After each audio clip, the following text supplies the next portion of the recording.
我最爱泡澡了。大家好，我是侏儒河马。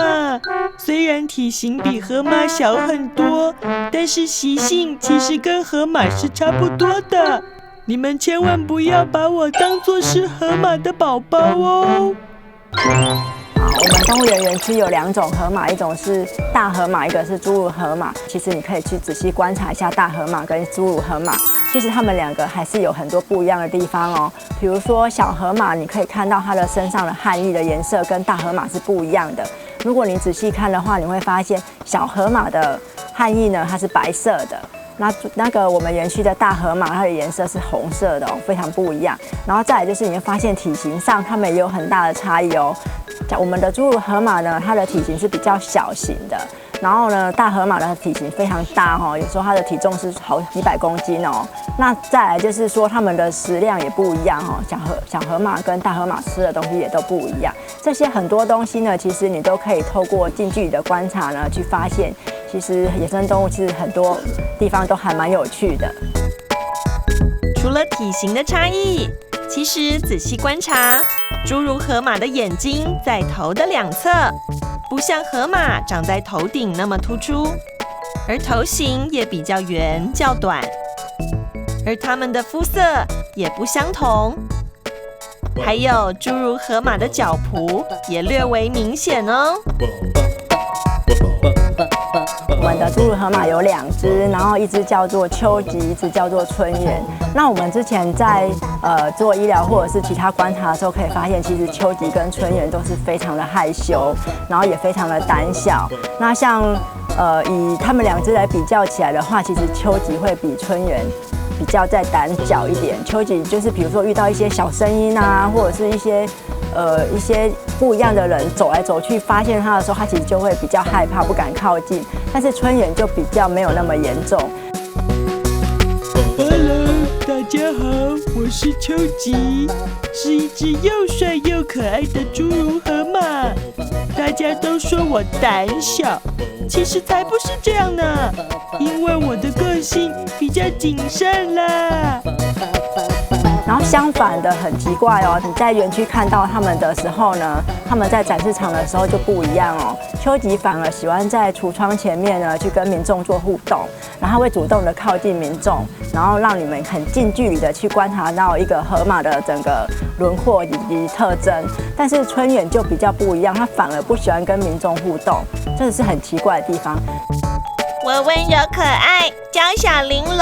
春元就是我本人啦。面对大家的时候，我比较害羞，喜欢自己一个人游泳晒日光浴。但有时候我也是很勇敢大方的哦。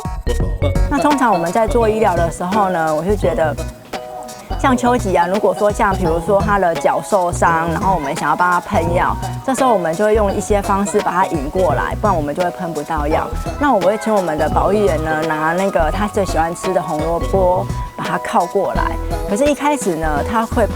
靠过来，就是让你喷。可是，当你喷到药的时候，它会有刺激性的时候，它就会吓到，它就会跑掉了。然后，相对的，春元就不一样。春元就算你把它喷到，它会刺激，可是之后你再慢慢的再把它引过来，它还是会再过来。这是2个物种，同样的物种，但是会有不一样的地方。所以这是非常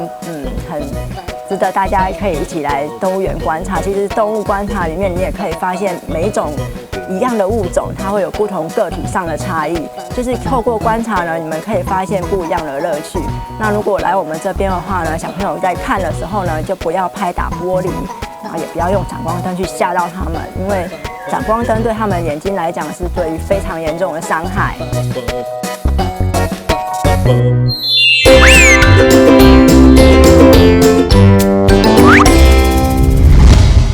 来自于非洲西部象牙海岸、赖比瑞亚等地区的侏儒河马，虽然也喜欢泡水，但比较多的时间是在雨林中漫步觅食，而不像河马那样，大部分的时间都是泡在水里。侏儒河马是来自于非洲西部，那然后它的体型会比较小一点。像侏儒河马比较偏向于在沼泽地、森林里面，跟大河马不一样，它从很久之前的演化过来的，因为要适应它的所栖息的环境，所以它演化成小的侏儒河马跟大河马的环境不一样啊，所以它会自己演化成一个支系，变成比较特殊、比较小一点的，来适应这个环境。为了适应环境，侏儒河马身上的肤色也慢慢演变成深咖啡，并带点光泽，方便隐藏在雨林中。而且它们还是游泳高手，最久可以潜在水里长达3分钟。侏儒河马平常是都在陆地上的，什么时候会跑到水里面呢？非常重要原因，第一个，它为了躲避天敌。侏儒河马很小，而且又没有什么攻击能力。它的天敌有狮子、老虎、豹、鳄鱼，所以它一定要躲到水里面。第二呢，它为了带小孩子训练它游泳，也另外一方面也是为了保护它，就不至于再受那些动物的影响。侏儒河马它们是素食主义的，所以它们在野外当然是采集树叶，可以吃的树叶或根茎叶，野外的野生的芋头啦，番薯啊，因为觉得比较根茎类比较嫩的地方来进行采食。园区的所有动物的食物啊，是经过中央厨房，我们有个类似的中央厨房的仓库来进行调配，然后调配完之后，我们的保育员会把食物放在车上，然后分别送到各区，然后开始配送。侏儒河马都是到晚上才会出来觅食，主要会吃雨林中低矮的蕨类、阔叶植物和掉落的水果，一天至少要花上6小时来觅食。但在园区里有专人照顾，生活和饮食都不成问题哦。其实我们野生动物它要给予它的，就是必须要食物多样性这样子，就是食物要很丰富，要很多样。对，那你不能给它只是单一种食物，对，这样可能会导致它营养不良。以侏儒河马来说的话，其实它的食性它主要还是以就是比较偏草食性为主。野外它可能会摄取到一些像地上的落叶，或是其他比较像草食性，它可以摄取到的一些树叶等等之类的。在侏儒河马的调配食物上，我们就是会相对的可能会帮它补充一些像蔬菜，比如说像高丽菜或者是像胡萝卜。在杂粮的部分也会给它一些就是炖种料跟木薯粒，就是让它的营养就是比较均衡。因为保育员其实是实质上是跟他们非常就是亲近的，对，那他们需要什么，其实保育员都会跟我们反映，那我们就是带给他们，请他们去喂食。园区把他们照顾得这么好，不知道他们会不会挑食呢？或是有没有特别喜欢吃的食物呢？夏季的时候会有缺那个高丽菜的时候。会缺少的时候会用那个大白菜来代替高丽菜啊。高丽菜的时候反而是春园是最喜欢吃的啊，那个秋季就比较不喜欢吃，所以那时候我就会给春园多一点的那个大白菜啊，秋季就少一点，是这样。我特别要为你们介绍就是一种东西，然后就是这叫做盐砖，这是专门给草食兽补充矿物质的一项物品，它不是拿来盖房子用的，它是专门就是让它就是可以补充矿物质的。那像我们在饲养草食兽的时候呢，因为它比如说像山羌，然后或者是像波尔羊之类的这些草食兽，那我们有可能就是如果保育员有需要的话，那我们也会提供盐砖给他们。那相对的，那就是侏儒河马就是也不例外，因为它其实有一定的重量，所以就是我们可能提供给保育员，那保育员会去斟酌说，要把它放置在哪个位置，然后让动物去直接自己去舔食、去摄取这样子。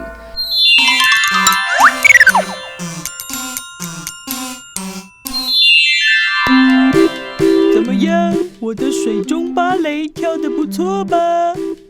咦，春园好像也要出来了，我要赶快去跟他打招呼喽。大家好，我是春园，最喜欢泡完水后去做日光浴了。奇怪，怎么都没有看到人群？是不是我们太早起床了呢？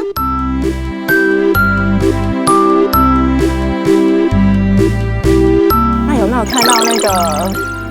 这只秋吉的屁股？它在干嘛？它就是隔着那个木栅，然后它在看着旁边的另外一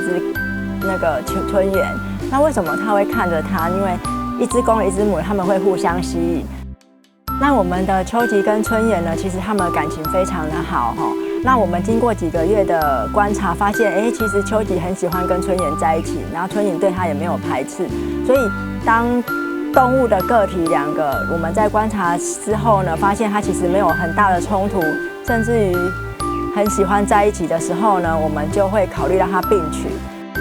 并群就是其实每个动物物种它有可能来自不一样的地方，比如说它有可能是从嘉义，或是从花莲来，或是从台北或从高雄来。那不同地方的动物呢，它们其实彼此都不太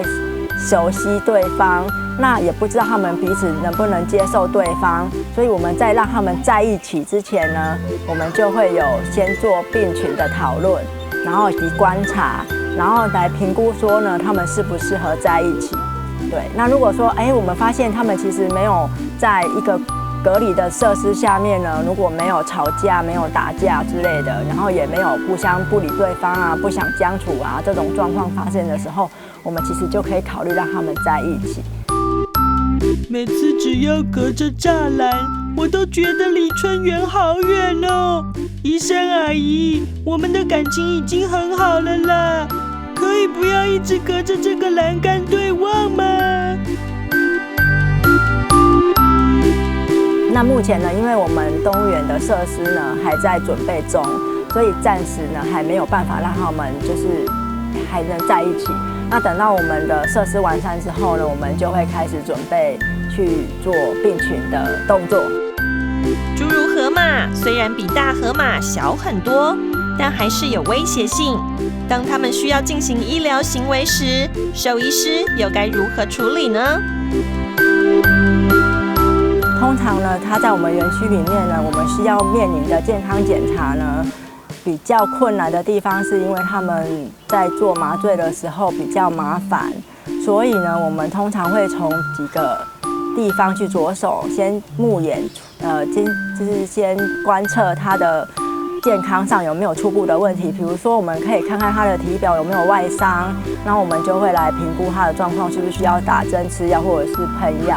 然后再来呢，就是你可以再从它的粪便里面去看看它，或者是食物上饮食的状况来看看说它有没有正常，比如说它今天精神不好啦，不想动啦，或者是排便里面有问题，比如说大便很软啊，或者是都是水样的大便，像这样子的问题呢，我们就会请我们的保育员呢采集它的粪便，来让我们做一下粪便的检查，看看里面有没有虫卵、寄生虫，或者是有其他的问题。那因为侏儒河马它们常常在水里面就是活动嘛，那通常有可能会涉及到一些比较污染的细菌或者是一些不好的物质，所以我们有时候会请我们的保育员会在食物里面添加一些益生菌，帮助它胃肠的正常的蠕动以及作用，然后减少它的一些就是增加它对环境还有对于食物的细菌的抵抗力，然后让它的胃肠蠕动比较正常。那我们的保育员有说，就是它如果添加乳酸菌之后，它的大便就会非常的漂亮。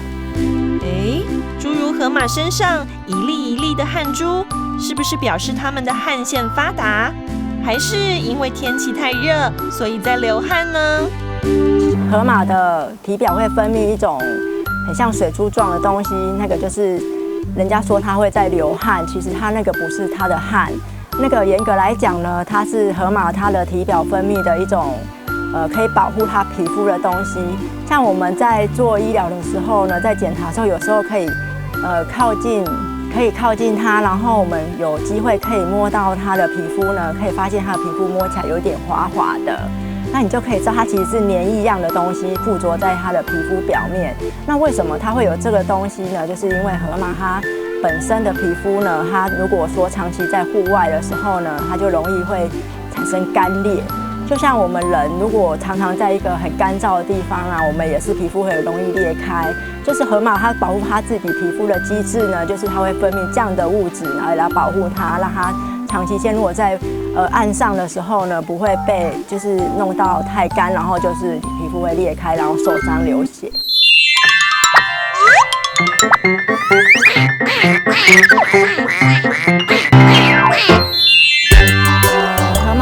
在便便跟尿尿的时候非常的可爱哈，因为他们会其实我们保育员很困扰的地方就是他们常常会在内舍乱大便乱尿尿。那他们在尿尿跟大便的时候是很好笑的哦，他们会一边就是甩尾巴。当你看到他在甩尾巴的时候，你就会发现他其实已经开始准备要大便跟尿尿，然后他会一边甩一边尿，然后就是觉得整个墙壁上呢都会是看到他的便便跟尿尿。其实他这个也是有一种领域性的行为，在代表说这个地方就是他的地方这样。那个秋吉公的哈，它比较活泼，它比较调皮。它每次哈在内舍还是展场的时候，在大便的时候都喷了墙壁啊、地板喷了一大堆。可是那个春园的话就比较淑女，它都会大便在那个水里面，比较好清理。所以哈，他们两个的差异真的是差很多。所以哈，这也是让我很辛苦、很头痛。每次要进去春园里面的清的时候，我就好轻松。可是到那个秋季的时候，我都头都很大，哇，这个可能要清了很久，又很辛苦，可是一定要清得很干净，他们晚上进来的时候还比较舒服，比较快乐这样。除了清理内舍，让侏儒河马有干净的地方休息之外，户外展场也是会定时清洁的哦。一个礼拜我们有2次的清洁那个展示场的水池，其中一次我们会彻底的把那个玻璃洗干净。首先我们在洗水池的时候要注意它的那个每个阶梯，因为阶梯的时候都有青苔。青苔的话是为什么青苔？因为青苔的话就是太阳照射产生的青苔，青苔会造成那个动物会滑倒，所以青苔是一定要洗干净的。第二，我们再要把玻璃各个的角落，还有卡那个它的粪便的脏的草渣，还有水痕都要洗干净的时候，游客的观赏的就没有那个死角。侏儒河马它就会跟游客更清楚的互动。对呀，你们看，水池清洁完之后，展场的玻璃是不是变得超级干净？这样我在水中曼妙的芭蕾舞姿，才能让大家清楚的看见，一饱眼福。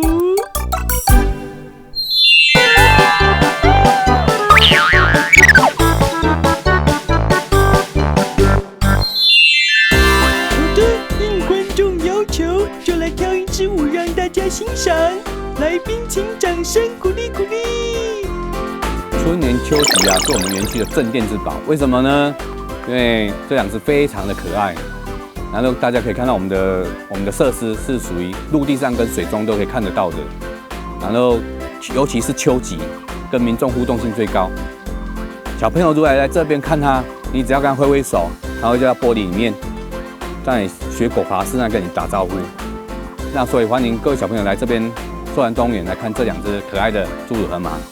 我们很乐意跟大家拍照，但也要遵守规则，这样我们才不会受伤哦。看动物的时候要注意一下，不要敲打玻璃，不要喂食，不要用闪光灯照动物。寿山动物有很多的可爱的动物，比方说我们这边的侏儒河马、白老虎、大象阿狸的饲养员阿里巴巴，明年就要退休了，所以真的需要你们大家来寿山动物园看这些可爱的动物们。另外提醒一下小朋友，不要在家里玩3C，第一会伤害眼睛，真的是对眼睛不太好。多亲近大自然是非常棒的一件事情。谢谢大家，我们后会有期，拜拜。